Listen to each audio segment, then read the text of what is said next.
Anem a buscar plats, sí, no?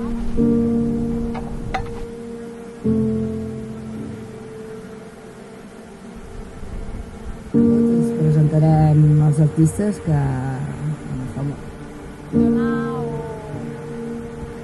creiem que s'han de recuperar, no? Bueno, era una mica la proposta primera des d'aquesta taula perquè us poguéssiu quedar vosaltres.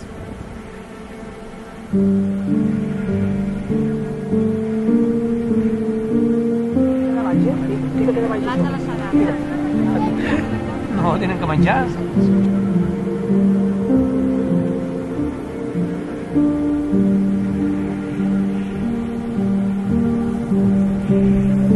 Evidencien la distorsió entre els temps pretèrits i els actuals, i tots ells infecten el nostre dia a dia.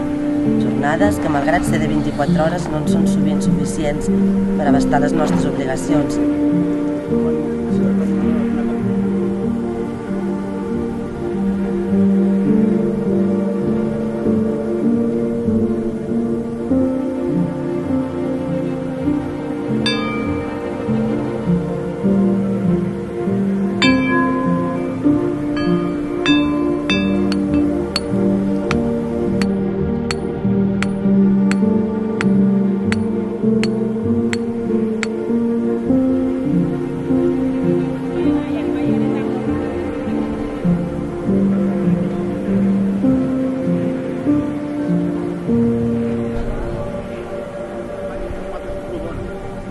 Diu Mas del Botó com el celler, que agafa una baralla entre dos veïns.